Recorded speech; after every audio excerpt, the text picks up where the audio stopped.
All right, guys, what's going on? So I am back for part 2, and this is about if you got your real estate license, do you hang it with the brokerage or do you hang it with the brand new builder? So I just made a video on part 1 about the pros and challenges of working for a builder. Now I'm going to make a video on part 2 about the pros and challenges of working for a brokerage. I work for eXp Realty, and I'm a representative of working for a brokerage. Like anybody who works for Keller Williams, Remax, or any brokerage out there, we all work for brokerages. All right, so let's get into some of the challenges, all right? So the number one challenge is you don't have a boss. Now that can be a pro and a challenge. And the reason why I put it as a challenge is because when you're starting out in real estate, many people come from so many diverse backgrounds, mostly come from employed jobs. So most people have had jobs prior. So if you're used to structure and then you get into an industry that does not have structure like that, like where you have a boss overseeing you, you're gonna have a challenging time being your own boss. Like, it's not easy as people think. You ever try to manage yourself? It's not the same when someone manages you and gives you structure. You know what you got to do. You do it for the day and go home. In this business, you got to manage yourself. You got to manage your own structure. You're your own boss. While it sounds good on paper, it's a very challenging thing if you've never done it, and it takes a lot of skill to do. So that could be a challenging thing for a brand new agent especially. Number 2, I would say you have to, you got to pay for instant lead generation. You don't have to. I've never paid for lead generation, but if you really want to get business fast, you don't have any checks coming in, you're trying to get yourself established, and you're like, where do I find buyers or sellers?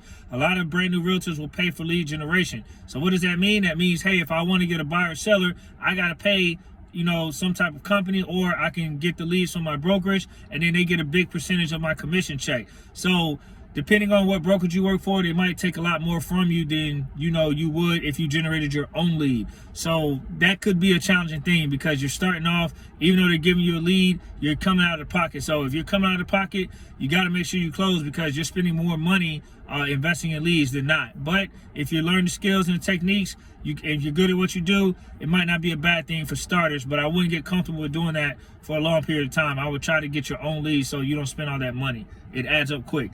Another one is no benefits and insurance. I mean, it's not like, you know, working at a real estate, we're W-2 employees, we're 1099 independent contractors, so we're not getting benefits and insurance. Now, I'm not saying every real estate brokerage is like that.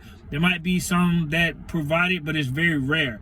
I know at eXp, I like to consider a benefit. I have what we have in stocks, so every time I do a transaction, I'm able to get some shares of stocks at a discount for my company. To me, that's a benefit. Not every brokerage does that. So like I said, every brokerage operates differently, but for the most part, most brokerages do not do that, okay? You're not gonna get any benefits or insurance. You're really just getting a commission check, and you're living on a commission check to check. And another challenging thing I would say for working for a brokerage, having your license with a brokerage, is your schedule is very, very random. I mean, you got to work at the schedule of your client. So let's just say you're out, you want to go out on a date with your spouse or significant other, and all of a sudden you get a phone call, hey, I want to go see a home, or you got somebody who has a question. I mean, it's not like when you're first starting off, it's very challenging to manage your time and control that. So experienced realtors even have challenges doing that, but they get better as time goes to where you can manage your time. But when you're first starting out, it's really, really challenging. So you kind of are on the schedule of your client, especially when you're first starting out. But as you get better, you can kind of manage that a little bit better. Like me, I have a cutoff time. So my clients know, like, hey, after a certain time, if, you know, you can text me, but I'm out here doing things with my family. I got, you know, kids in youth sports. So make sure if you ain't got me from 8 to 5, hey, I might be available. And if I don't get to you, I'll get to you as soon as I can. But yeah, you got to manage it and have a cutoff time. I strongly suggest it. And another challenging thing for working for a brokerage is the fees. Now, this can dictate for every brokerage, but in general, you're going to have to pay for the MLS, which is a multiple listing service, and you're going to have to pay for your, National Association of Realtors membership, which can also range, between the MLS and the Association of Realtors. That could be about $1,000 a year. Now keep in mind, if you make one commission check or one deal, you'll probably be able to pay that in another year in advance. But it's just the fact that, deals don't always come so fast when you're brand new, and having those fees, and those aren't the only fees. You have super key fees. You have a lockbox fee if you choose to get one of those. You have you know, other little miscellaneous fees that you got to pay. And plus, your brokerage will probably have fees as well, especially a monthly fee if you're working for a brokerage. If you're 100%, then you just have a transaction fee more than likely. But either way, there's always some little fees that you got to pay, and it adds up, especially if you're not doing sales. So that could be a challenge. Now, let's talk about some of the positive things about working with a brokerage. Now, I would say number one, I would go back to the first challenge, which is not having a boss. I said earlier, not having a boss could be a bad thing for people who are used to structure and having a job, but it can also be a good thing because you're your own boss. Think about it, you're in a world where nobody tells you to clock in and clock out. You have to be to work at this time. You can't take off this day. You can do what you want. It's your business, so you have the freedom and flexibility to do such. Number two, you're independent.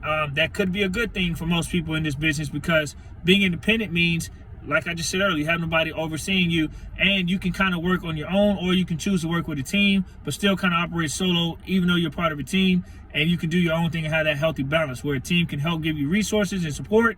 If in case you can't go show a home, you got a team member who can. They can open it for your customers, so that way, if you can't do it, or if you want to work as an independent solo agent, you can do that too, and you don't have to be worried about paying fees for a team. You could be your own. So either way, it's pros there.